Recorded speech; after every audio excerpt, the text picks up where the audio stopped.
chers élèves, bienvenue sur la plateforme École au Burkina. Je réponds au nom de Confé Moumini. Je suis professeur certifié des lycées et collèges, option Histoire-Géographie. Et je suis chargé des cours en Histoire et Géographie pour la classe de la terminale D.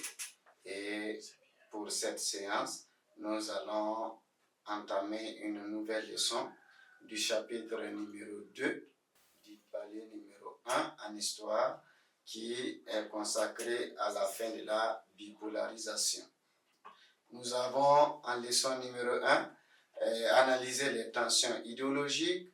Nous avons vu les différentes grandes périodes qui ont constitué cette leçon-là, à savoir la guerre froide, la coexistence pacifique, la détente.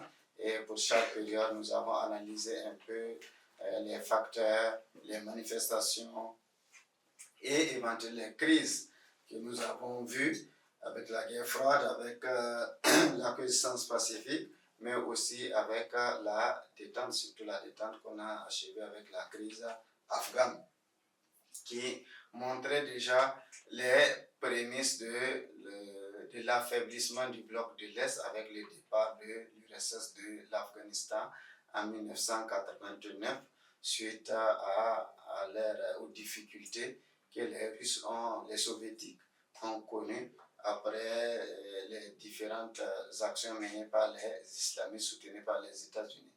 C'était déjà des prémices, des signes qui annonçaient la tournée des événements après 1989.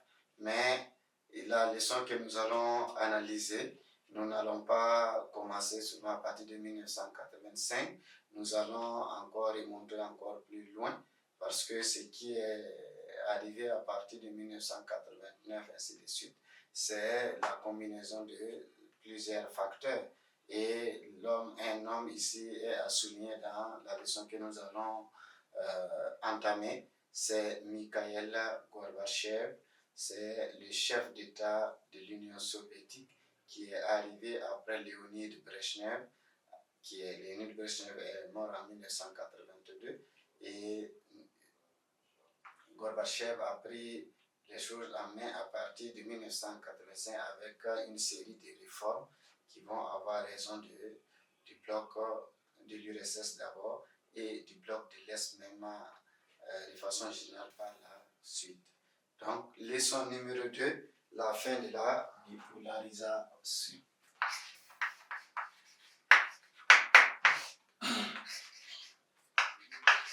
La fin de la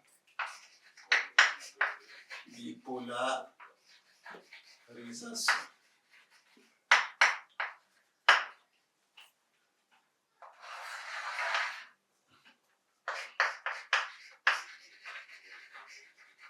La fin de la bipolarisation.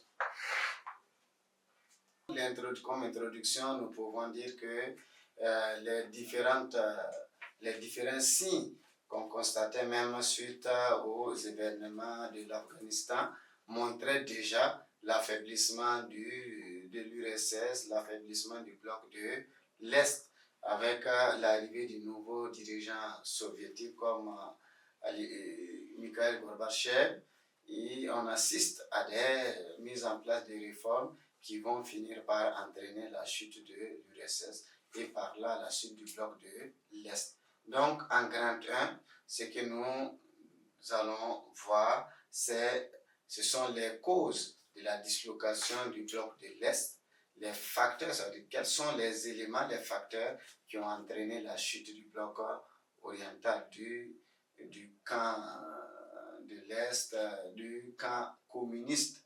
Donc, grand 1, les causes de la dislocation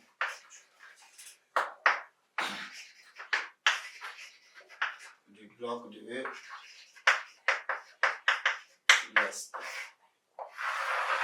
Les causes de la dislocation du bloc de l'Est.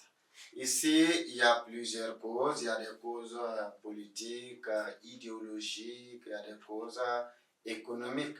Donc, nous allons commencer par peut-être les causes politico-idéologiques de la chute ou de la dislocation du bloc de l'Est. Petit 1, les causes politico-idéologiques.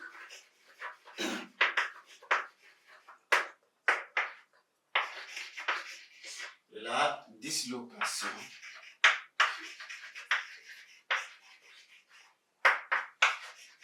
du bloc de l'Est.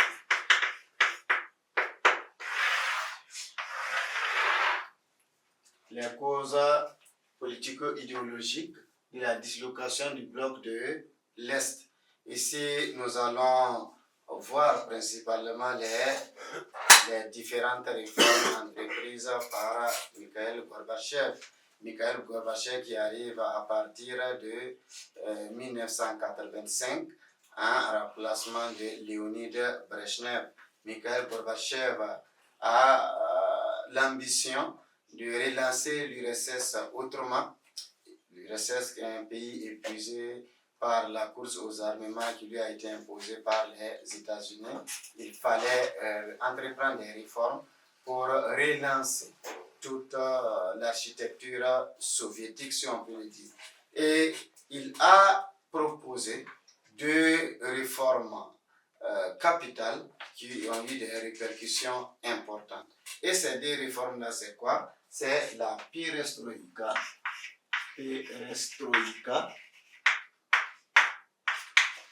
qui veut dire refonte,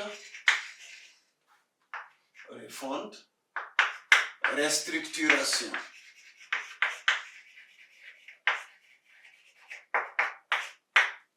Et la glasnost.